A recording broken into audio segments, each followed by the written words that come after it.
ఈరోజు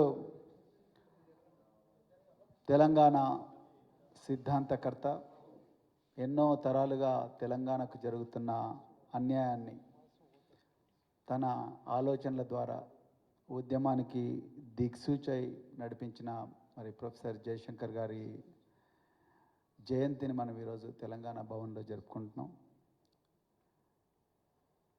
ప్రొఫెసర్ జయశంకర్ గారితో నాకుండే అనుబంధం ఒక అధికారిగా చాలా విచిత్రమైన పరిస్థితుల్లో జరిగింది.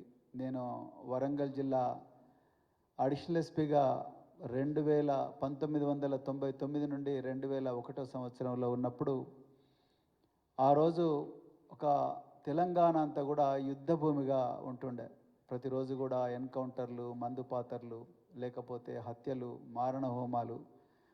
హైదరాబాద్ నుంచి వరంగల్ పోవాలన్నా, హైదరాబాద్ నుంచి కరీంనగర్ పోవాలన్నా, లేకపోతే ఇంకెక్కడ పోవాలన్నా 1కి 10 సార్లు ఆలోచించే వాళ్ళు ప్రజలు.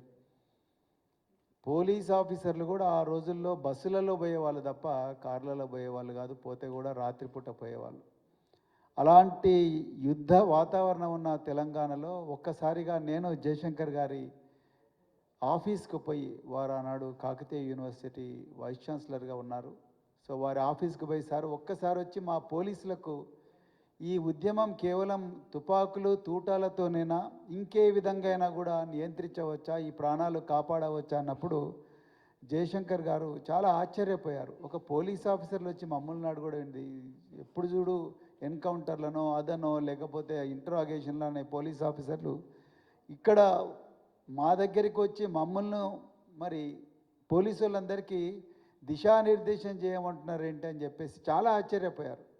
వచ్చి వరంగల్ పోలీసు గెస్ట్ హౌస్లో హన్మకొండలో వందలాది మంది పోలీసులకు అసలు ఈ తెలంగాణ భౌగోళిక పరిస్థితి ఏంటి, తెలంగాణలో ఉండే సామాజిక పరిస్థితి ఏంటి, తెలంగాణలో ఎన్ని తరాలు అణచివేతకు గురనాయి, తెలంగాణ ఏ విధంగా ఆంధ్ర పాలకుల దోపిడీలో నలిగిపోయి ఉన్నది, నక్సలిజానికి అక్కడ సమాధానం వెతుక్కోమన్నాడు ప్రొఫెసర్ జయశంకర్ గారు. తుపాకీ తూటాలతోని కాదు, ప్రజలు ఎందుకు నిరంతరం ఆందోళనలో ఉన్నారు, నిరంతరం నిరాశలో ఉన్నారు, మారుమూల అటవీ ప్రాంతాల్లో ఎందుకు ప్రజలు చావుకు తెగించి కూడా అడవుల్లోకి పోతూ ఉన్నారు వాళ్ళ హక్కుల కోసం అనేది జయశంకర్ గారు ఆ రోజు రాజ్యాంగబద్ధంగా ఏ విధంగా ఈ సమస్యను పరిష్కరించవచ్చు అనేది పోలీసులకు దిశానిర్దేశం చేసిన గొప్ప మేధావి ప్రొఫెసర్ జయశంకర్ గారు.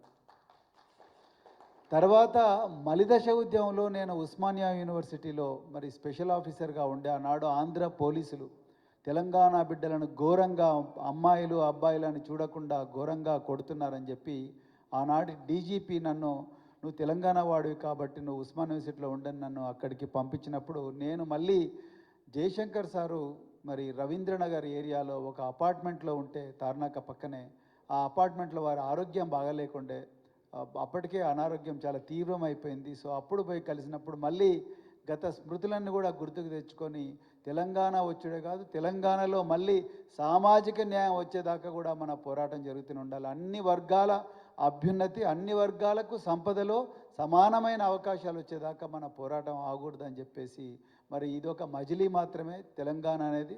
తెలంగాణ వచ్చిన తర్వాత కూడా మళ్ళీ తెలంగాణలో మన ప్రయత్నం జరుగుతూనే ఉండాలి. మన పోరాటం అన్ని వర్గాలకు సమానంగా న్యాయం జరిగే వరకు కూడా పోరాటం చేస్తూనే ఉండాలని చెప్పేసి ఆనాడు ప్రొఫెసర్ జయశంకర్ గారు మళ్ళీ మా అందరికీ దిశానిర్దేశం చేయడం జరిగింది. ఈరోజు పెద్దలు కేసీఆర్ గారి సాహసోపేతమైన పోరాటం ద్వారా కానీ, రాజ్యాంగబద్ధమైన పోరాటం ద్వారా ఈరోజు జయశంకర్ గారి కలలు నిజమైనవి. అయితే మళ్ళీ ఇప్పుడు పెద్దలు దేవి ప్రసాద్ గారు చెప్పినట్టుగా తెలంగాణ మళ్ళీ ప్రమాదం అంచున ఉన్నదనేది మనం అందరం కూడా గుర్తించాలి.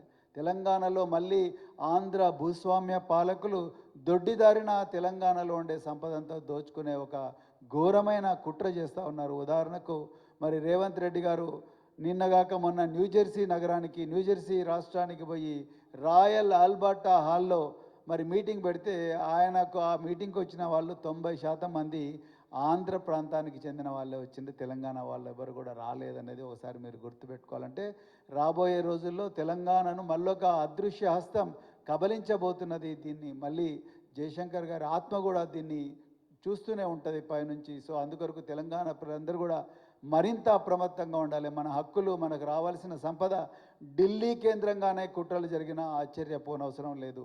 అందుకొరకే చాలా జాగ్రత్తగా ఉండి మన జయశంకర్ గారు, తర్వాత కేసీఆర్ గారు ఎంతో గొప్ప పోరాటం చేసి మరి మనకు తీసుకొచ్చిన తెలంగాణ మళ్ళీ మన చేతుల నుంచి పోయే పరిస్థితి రాకుండా చూసుకోవాల్సిన అవసరం ఉందని చెప్తూ మరొక్కసారి ప్రొఫెసర్ జయశంకర్ గారికి జోహార్లు అర్పిస్తూ మరి నాకు ఈ అవకాశం ఇచ్చిన సభాధ్యక్షుల వారికి మరొక్కసారి ధన్యవాదాలు చెప్తున్నా.